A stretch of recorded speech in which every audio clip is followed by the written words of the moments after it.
मोदी जी से अच्छा कलाकार और झूठ बोलने वाला व्यक्ति इस देश में पैदा नहीं हुआ। काला धन लाएंगे, काला धन लाएंगे, 15-15 लाख रुपए खाते में देंगे, हर साल 2 करोड़ नौकरी देंगे। कहाँ है ये पर चीज़ें? अगर आप कह रहे हैं कि मोदी जी झूठे हैं तो फिर 3 बारी क्यों वो इलेक्शन जीते हैं? Propaganda, propaganda. 11 साल से उनकी All सरकार the है। constitutional institutions are being hijacked. Media is being hijacked. खुल के हम लोगों को कहना पड़ेगा। आप रोज तो टीवी पे होते हैं, सच तेजस्वी सच जी। की बातें आपको नहीं लगता स्मिता जी? जितना रोज तो आप टीवी पे हैं, कहाँ से हाईजैक हुआ है मीडिया? रोज आपका बाइट चलता है, रोज आपका स्पीच बाइट चलता चलता है। आप लोग तो खाली सवाल हमसे करती हैं ना, तब चलता है। सवाल भी नहीं करेंगे। अगर सवाल नहीं करेंगे, हम कहाँ मना कर रहे हैं, लेकिन यही सवाल, यही तो बात आप जो हमको कहने जा रही है, प्रधानमंत्री जी को जरा कहिए कि एक बात तो प्रेस कॉन्फ्रेंस कर दो यार। जब अगर हम सवाल नहीं करेंगे तो फिर बोला जाएगा कि हमारे मुंह पर ताला लगा है। जब हम सवाल करते हैं तो फिर हमारी गलती स्मिता है। जी, पहले की मीडिया सवाल सबसे ज़्यादा सत्ता पक्ष के लोगों से किया करती थी। आज क्या हो गया? सत्ता पक्ष के लोगों से सवाल नहीं, सत्ता पक्ष वालों का जो प्रोपेगेंडा होता है वो चलाया जाता है, और सबसे ज़्यादा सवाल कटघरे में ऑपोजिशन के लोगों को लाया जाता है। That's the difference before 2014 and after 2014। आपके साथ क्या इल ट्रीटमेंट किया है मीडिया ने? आप अपना बताइए, बाकियों का छोड़िए, आप अपना बताइए कि कहाँ से मीडिया, चाहे बिहार की मीडिया हो या नेशनल मीडिया, आपके साथ कहाँ अनफेयर ट्रीटमेंट किया है? हमारी जब सरकार आती है, जब भी 17 महीने 18 महीने कॉकरोच भी मर जाता है तो इतना बड़ा करके दिखाया जाता है। यहाँ बच्चियों के साथ गैंगरेप हो रहा है सीतामढ़ी में, हम गिना सकते हैं। बिहार में जंगल राज की बात क्यों नहीं आती? अस्पताल में इलाज नहीं हुआ, उस कारण मौत हो गई, वो तो नहीं आती। 5 लाख लोगों को सरकारी नौकरी एक साथ हम लोगों ने दिया। बताओ, देश के किसी राज्य सरकार ने दिया? उस हिसाब से देश भर में मीडिया ने दिखाया।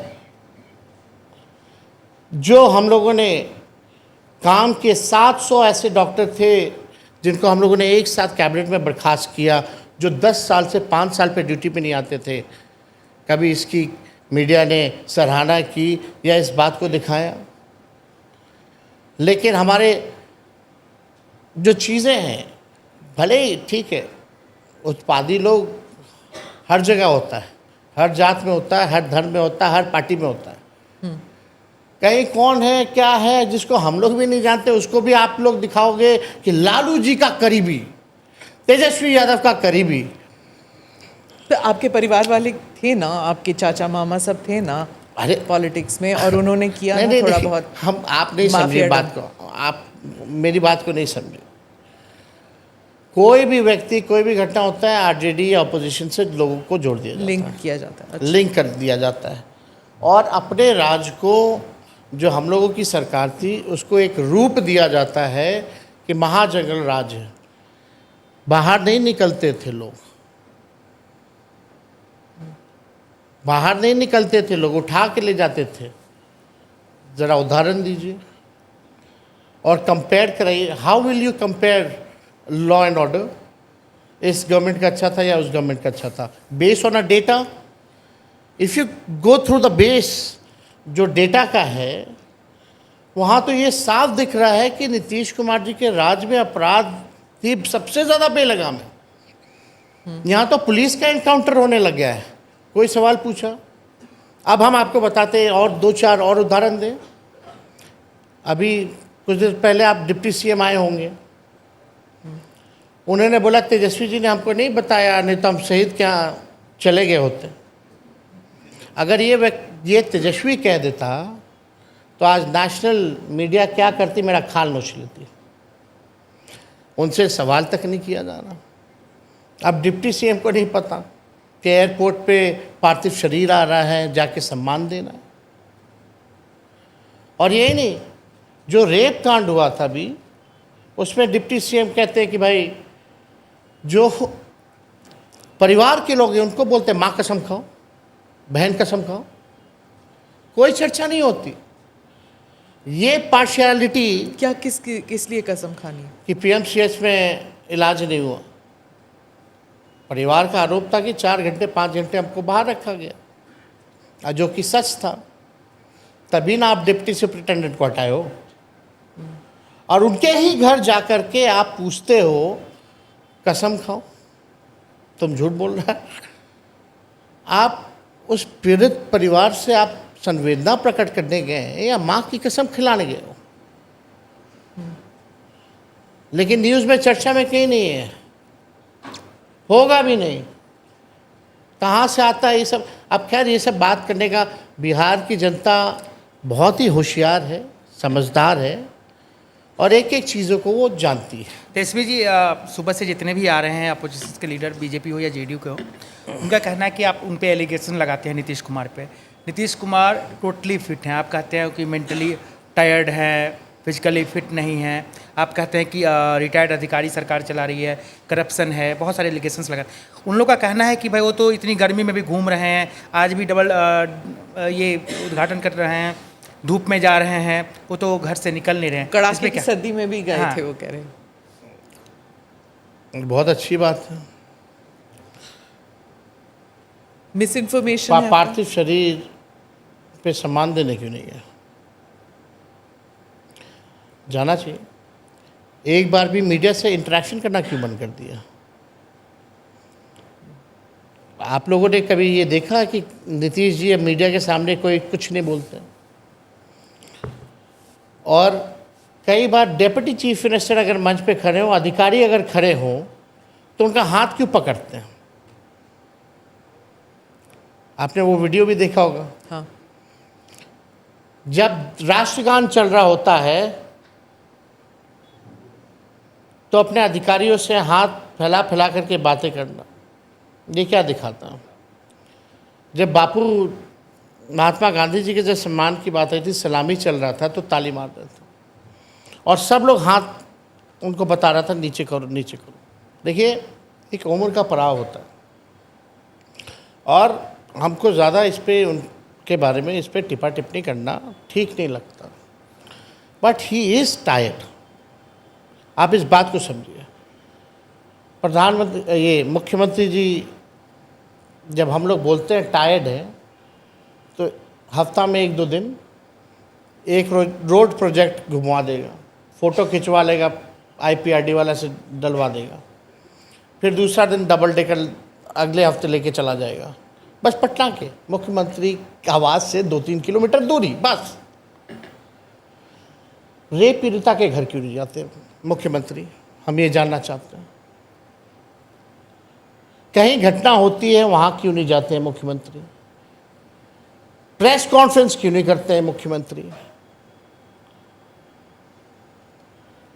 जब पाकिस्तान से युद्ध चल रहा था तब एक बार भी शब्द अगर मुख्यमंत्री जी ने अपने जुबान से बोला तो हमको बता दो। तो आप कहते हैं टायर्ड है, तो फिर सरकार कौन चला रहा है? रिटायर्ड करप्ट ऑफिसर्स, जो भ्रष्ट अधिकारी हैं। ये PMCH के जो थे सुपरिटेंडेंट, वो भी रिटायर्ड ही थे ना। मेरे सरकार गिरने के 2 दिन बाद उनको एक्सटेंशन दे दिया गया। जो चीफ इंजीनियर जो पकड़ा गया था उसके घर करोड़ों रुपए रेड में, वो रिटायर्ड ही था ना। मतलब ये रिटायर्ड लोग में ऐसी क्या खूबी है जो अभी लोगों में नहीं है? तो स्वाभाविक तौर पर अगर आप देखें तो उत्तराधिकारी कौन होगा फिर जेडीयू में? पहले पार्टी रहेगी तब तो। इस इलेक्शन के बाद पार्टी नहीं रहेगी? ये भी सवाल खड़ा होता है। अगर पार्टी अगर बच गई उसके बाद हम लोग डिस्कस कर सकते हैं। पहला काम तो पार्टी पहले बच जाए उनकी, और यही पार्टी बचाने के लिए तो नीतीश जी हमारे साथ गठबंधन किया था, फिर हम लोगों ने इंडिया अलायंस बनाया था। आप वो स्टेटमेंट देखी होंगी जब इस्तीफ़ा दे कर के आए थे, तो नीतीश जी ने साफ कहा था कि जैसे शिवसेना को वहाँ तोड़ रहे थे, झारखंड में JMM को तोड़ रहे थे, और यहाँ नीतीश जी की पार्टी को तोड़ रहे थे। उन्होंने खुद बोला कि हमारी पार्टी को तोड़ा जा रहा था, इसलिए हम लोग यहाँ आए। और फिर गए क्यों? अभी तक समझ नहीं आया हमें कि गए क्यों, आते क्यों हैं, जाते क्यों हैं, ये भी नहीं समझ आता। ये बताओ, आप समझ नहीं पा रही हैं तो उस व्यक्ति को बिहार का गद्दी पे बैठना चाहिए। अब क्या बोलते हैं नीतीश जी, इधर जाते हैं तो अरे वो लेके चला गया था, इधर आते तो बोलते वो लेके चला गया था, फिर बोलते आप गलती नहीं करेंगे, अरे फिर वो लेके चला गया था, हम थोड़ी जा रहे थे, फिर बोलेंगे वो लेके चला गया था। जो व्यक्ति अपना निर्णय ना ले पाए वो बिहार का 14 करोड़ लोगों का निर्णय कैसे ले सकता है? पर अगर आज भी अगर वो कहते हैं कि आपके पास आएंगे तो आपके पिताजी उन्हें ज़रूर वापस ले लेंगे, है कि नहीं? नहीं, नहीं, एकदम नहीं। हमारे पिताजी, हम जानते हैं, हमने भी देखा हुआ है, अरे हमने हम भी बता ना राजनीति रहे। देखा हुआ ना। हम जानते हैं ना। अगर वो कहें आज, देखिए, नीतीश जी, एक बार अगर कोई गलती करे तो ठीक है, माफ़ कर देना चाहिए। अब तो उन्होंने 2 बार गलती कर ली, अब तो माफ़ी बनती नहीं। और अब नीतीश जी जहाँ भी रहेंगे, माफ़ कीजिएगा, वो हिल बी एन एक्स्ट्रा बैगेज, बोझ बन करके रहेंगे। और उनकी पार्टी, आप मतलब तो, वही है ना, महाभारत में कृष्ण, चलिए मैं नहीं बोलती हूँ, नहीं तो फिर वही बात चलती है ना कि पांडव लेंगे कि सेना लेंगे कि उससे कृष्ण कोई को फर्क लेंगे? नहीं पड़ता। वो बहुत सारे उदाहरण हैं। आप महाभारत का नहीं देखे, ग्लाइडेटर्स का भी दे सकते, इसका भी दे सकते, ग्लाइडेटर्स का भी दे सकते, हाँ। 300 मेंस का भी दे सकती है। हाँ, तो फिर आप जेडीयू को तोड़ के आप अपनी पार्टी में लेंगे, क्या करेंगे? उनके पार्टी के लोग निर्णय लेंगे। कोशिश जो देखो, अभी जेडीयू को कौन चला रहा है? बताइए। 1-2-4 लोग हैं जो भाजपा से ही आए थे। वही संजय झा जी, अरुण जेटली जी के खास थे, ठीक है, राजनीति से कोई मतलब नहीं था। यहाँ के ऐसे एमएलसी बना दिया गया, मंत्री बना दिया गया, उनको अब राष्ट्रीय अध्यक्ष बना दिया गया, वर्किंग प्रेसिडेंट। नेशनल मिशन पे गए थे वो तो पूरा नीतीश जी छोड़िए, वो तो नीतीश जी जो बोलेंगे, मोदी जी या अमित शाह अगर कह दें तो संजय झा अमित शाह जी की बात मानेगा, संजय झा नीतीश जी की बात नहीं मानेगा। ये बात सच है। और आप फील भी कीजिए, करिएगा थोड़े आने वाले समय में, और आप लिख लीजिए। तो एक तो आप संजय झा का नाम बताएं, और कौन और भी लोग हैं, कौन लोग हैं जो आप जिनके बारे में कहते हैं वो हाईजेक कर लिया गया पूरी सरकार? और सब जो पार्टी बदलता रहता है सब। बिहार में तो सब बदलते हैं पार्टी। नहीं, वो हर जगह बदलते हैं। आप तो हाँ, बीजेपी जब से आई तब से वॉशिंग मशीन हो गई, बदलवाती रहती है। तो कभी तेजस्वी जी, ईडी लगा के, कभी सीबीआई लगा के, कभी डरा के, कभी धमका के। तो अभी जो चुनाव होने वाले हैं, तो क्या आपको लग रहा है अगर एनडीए सत्ता में आती है या बहुमत हासिल करती है तो नीतीश कुमार जी मुख्यमंत्री बन पाएंगे? क्या लग रहा है आपको? हमको लगता है कि बीजेपी वाले या कोई भी अभी हो सकता है, और आप सरकार में बैठे हुए लोग आएंगे भाजपा के, बोलेंगे कि नीतीश जी ही मुख्यमंत्री होंगे, उनके ही नेतृत्व में चुनाव लड़ेंगे, तो उनको बोले ज़रा अमित शाह जी से एफिडेविट पे लिखवा लें कि चुनाव के बाद वही 5 साल के लिए मुख्यमंत्री होंगे। भाजपा जिसके साथ रही है उसको ख़त्म करने में लगी है। आप जितनी भी रीजनल्स पार्टी देख लें, नॉर्थ से साउथ, ईस्ट टू वेस्ट, जो भी भाजपा के साथ रहा है सबको तोड़ा। बिहार में देख लीजिए ना, चिराग पासवान जी की पार्टी का क्या किया भाजपा ने?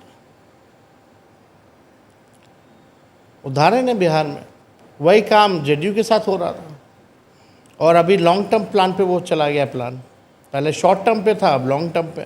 तेजस्वी जी, इंडिया अलायंस का क्या फ्यूचर है? इंडिया अलायंस का ही केवल फ्यूचर है, और किसी का ना नहीं किसी है। ना कोई मीटिंग हो रही है, ना कोऑर्डिनेशन कुछ हो रहा है, कोई इलेक्शन स्ट्रेटजी नहीं है। जब भी होता है, कौन बोला? नहीं हुआ ना, कब हुआ है? हमारी बिहार की बात कर रही है, नहीं, country wide India alliance, national wide. गठबंधन की नहीं बात कर रही, बिहार गठबंधन नहीं, नेशनली इंडिया अलायंस। 2014 से 2025 एनडीए की कितनी बैठक हुई पूरे देश भर में? पर वो इलेक्शन जीते नहीं, रहते हैं। नहीं, वो जीतने की बात नहीं कर रहे। आप कह रहे कोई मीटिंग नहीं हो रही, कोई स्ट्रैटेजी नहीं बन रहा। आप हमको संख्या बताइए तो आप कितनी बार? स्ट्रैटेजी, उनकी स्ट्रैटेजी होगी, वो इसीलिए तो तभी जीत रहे हैं। बैठक हुई जब इंडिया अलायंस हम लोगों ने बनाया था।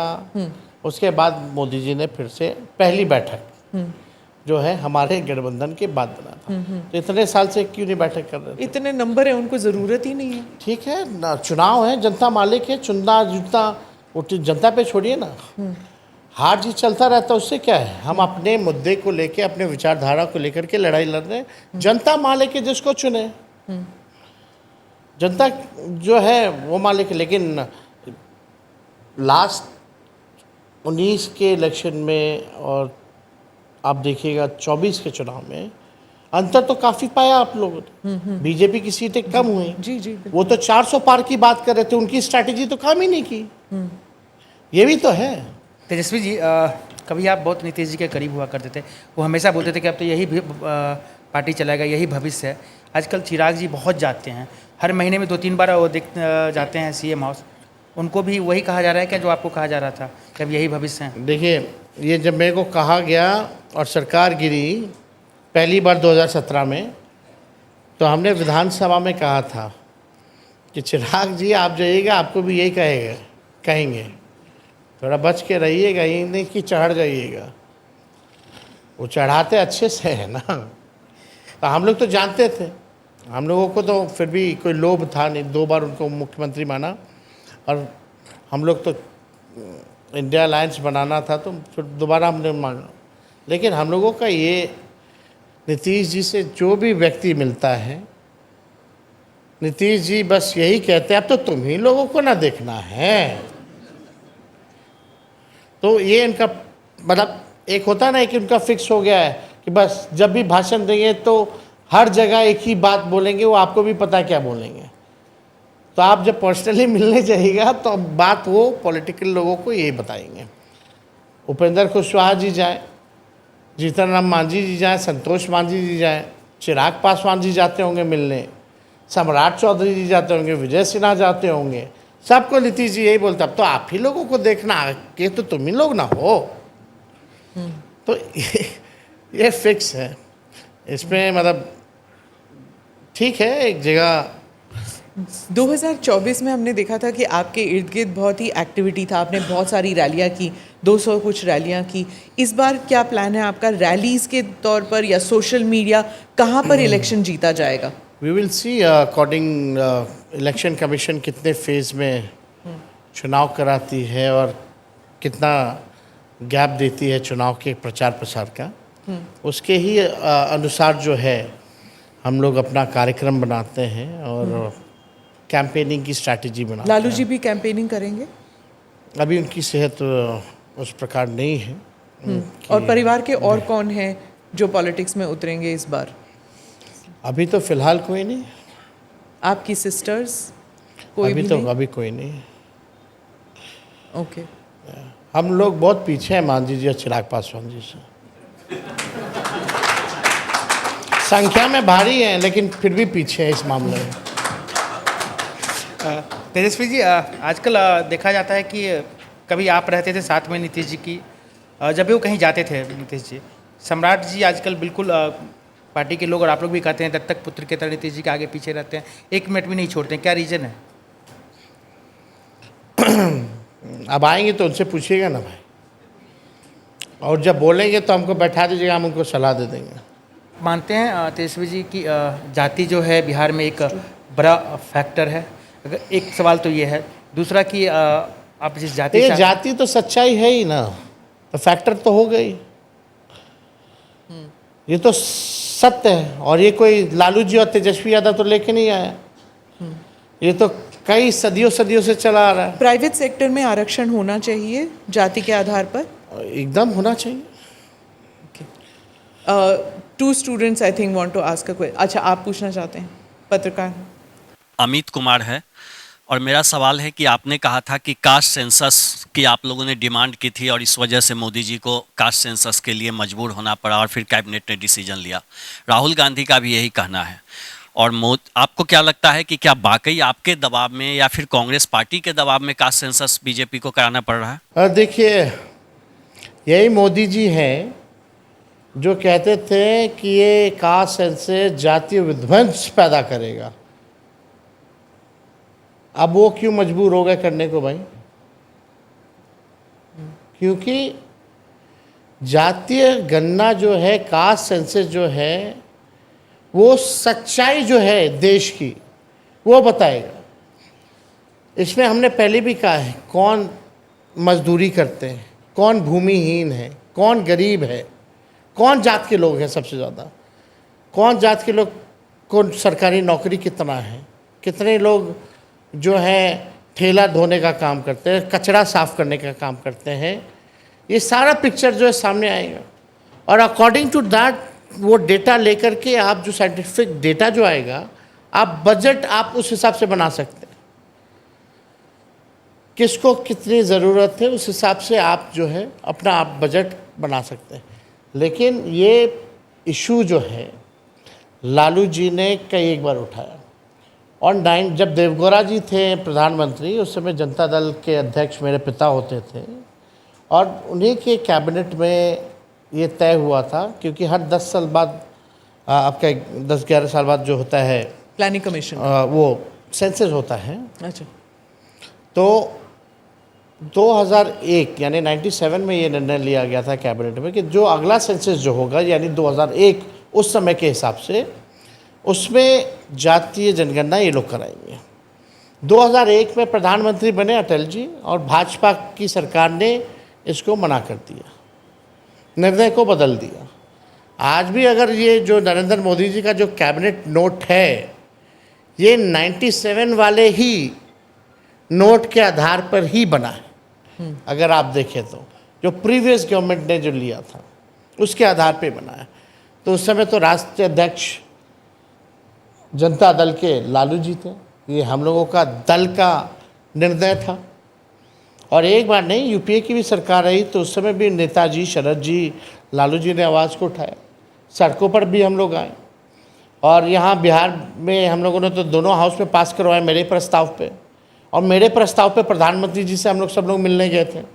मुख्यमंत्री जी के नेतृत्व में मेरा ही प्रस्ताव था कि अगर वो ना माने मोदी जी तो हम लोग अपने बलबूते अपने राज्य सरकार अपने खर्च पे कराएंगे, जो किया। तो ये तो क्रोनोलॉजी है।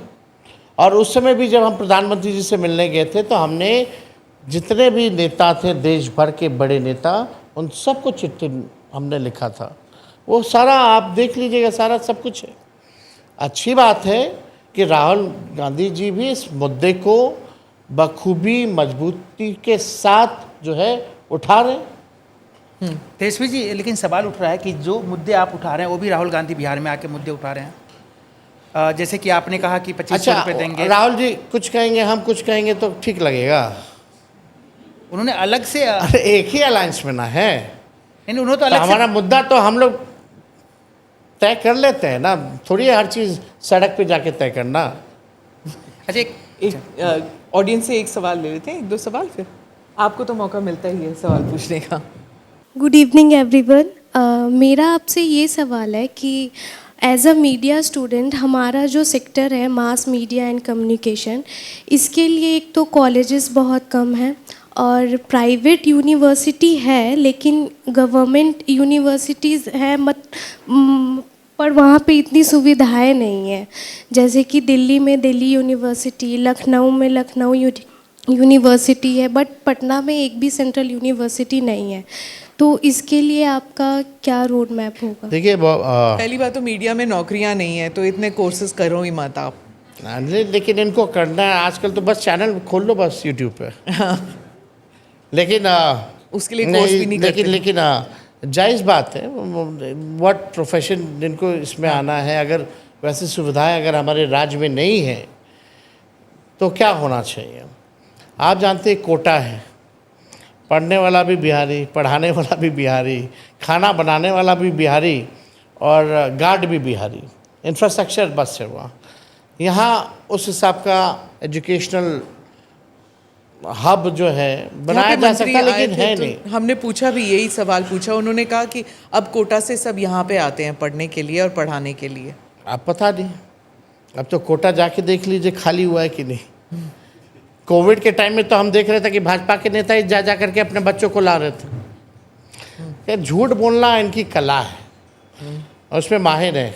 वो कौन बोले, विजय सिन्हा, नाम नहीं लूँगी आप। जब पॉडकास्ट चलेगा, अब तक देख लीजिएगा।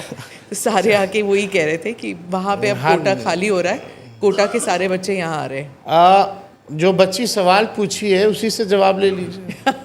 देखिए, पीड़ा होती है। बिहार से लोग पलायन किन कारणों से करते हैं? पढ़ाई के लिए करते हैं, हेल्थ के लिए करते हैं, चिकित्सा के लिए करते हैं, और रोज़गार नौकरी के लिए करते हैं। अगर हम एजुकेशनली अगर अपने बिहार को इस हिसाब का बना लें, हेल्थ वाइज ऐसी फैसिलिटीज़, सुपर स्पेशलिटीज़ हॉस्पिटल अगर हम लोग दे दें तो ये पलायन जो है वो रुक जाएगा, और रोज़गार नौकरी की भी व्यवस्था होगी, और बिहार का जो रेवेन्यू है बिहार में ही खर्च होगा, तो बिहार में घूमता रहेगा पैसा भी, उससे भी फ़ायदा है। तो हमको लगता है कि जैसे आगे हम लोग इस पे चर्चा कर रहे हैं अभी, क्योंकि अभी Policy कमेटी बने, बनी हाँ। पॉलिसी में, कि अगर हम कोचिंग इंस्टीट्यूशंस को अगर हम लोग इंडस्ट्री का अगर दर्जा देते हैं तो कितना सक्सेसफुल रहेगा। तो इस पे वी आर डिस्कसिंग, और जो भी होगा आगे एजेंडा हम लोगों का मैनिफेस्टो, उसमें वी विल इंक्लूड। आप इंट्रोड्यूस कीजिए अपने आप को और सवाल पूछिए जल्दी से। गुड इवनिंग एवरीवन, मेरा नाम अनमोल गुप्ता है। तो मेरा आपसे यह प्रश्न है कि आप युवा नेता हो, आपका यूथ में क्रेज़ बहुत ज़्यादा है, बट एज अ यूथ हम आपकी बातों पर कैसे भरोसा करें? क्योंकि बातें तो सब करते हैं। आप 17 महीने देखे मेरे को? जी, 17 महीने का काम देखा आपने मेरा? अस्पताल में कोई मंत्री छापा मारता था क्या? कोई बीजेपी का मार रहा है? 5 लाख सरकारी नौकरी लगी, आईटी पॉलिसी हमने बनाया, स्पोर्ट्स पॉलिसी हमने बनाया, टूरिज़्म पॉलिसी हमने बनाया। 20 साल से सरकार को पता ही नहीं था कि ये पॉलिसीज़ भी ज़रूरी है। जो पढ़ा लिखा उसको भी नौकरी मिला, और स्पोर्ट्स पॉलिसी के तहत 73 ऐसे खिलाड़ियों को भी हमने डीएसपी और अधिकारियों के पद का प्रावधान किया है जिसमें उनको नौकरी मिले हैं, जो बिहार और देश के लिए गोल्ड मेडल लाने का काम किया। देखिए, फोकस एजुकेशन का रहा है, हेल्थ का हम लोगों का रहा है, नौकरी रोज़गार का रहा है। 50,000 करोड़ का इन्वेस्टर मीट करा के 50,000 करोड़ का बिहार हम लोगों ने एमओयू साइन करवाया। एसटीपी, जो जल जमाव की स्थिति होती थी शहरों में, 18 ऐसे शहरों को हम लोगों ने एसटीपी जो है वो देने का काम किया। हम लोग देखिए, जो 17 महीने में काम किया वो इन लोगों ने अब तक नहीं किया, चाहे आरक्षण बढ़ाने की हो या जाति आधारित गणना हो, जो मानदेय बढ़ाने की बात हो, सारे काम को हम लोगों ने किया है। लेकिन लोग हमारे पास आते हैं, लोगों को उम्मीद है, विश्वास है, भरोसा है कि कभी लाठी पड़ती है तो तेजस्वी के पास लोग आते हैं। क्यों आते? क्योंकि उन नौजवानों का भरोसा है हमारे ऊपर, और हम लोग चाहते हैं कि नौजवानों की बात को जो है रखा जाए। नौजवानों का क्या इशू है? पढ़ाई, दवाई, कमाई, सिंचाई, सुनवाई और कार्रवाई वाली सरकार का ये इशू है, और इसी बेस पे जो है हम लोग काम कर रहे हैं। छात्रों के लाइफ को बेहतर हम लोग बनाए। 17 महीने में पेपर लीक नहीं हुआ, लेकिन मेरे हटने के बाद और उससे पहले पेपर लीक हमेशा होता था।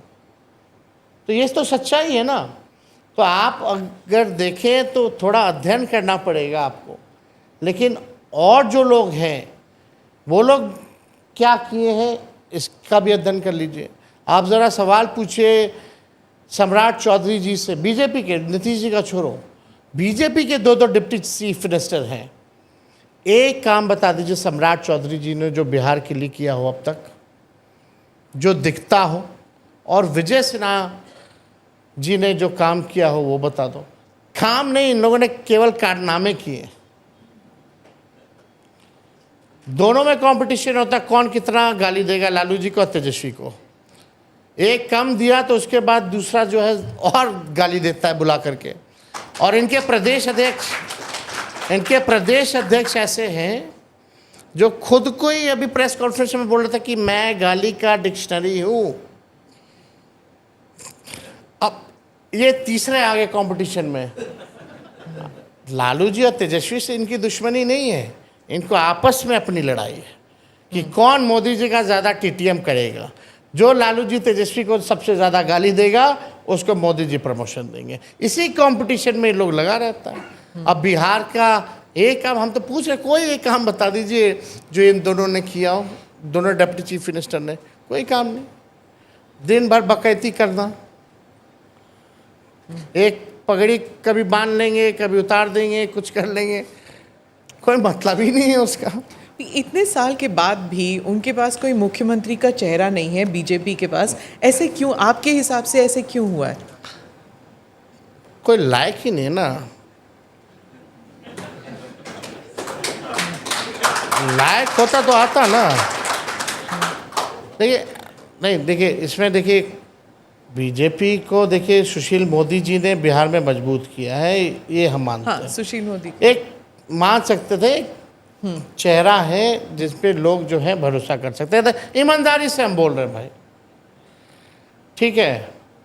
लेकिन उसके बाद बता दो कौन है, लोग चेहरा नहीं जानते हैं, नाम तो दूर की बात, कोई कहाँ गांव में इन लोगों को पहचानता है।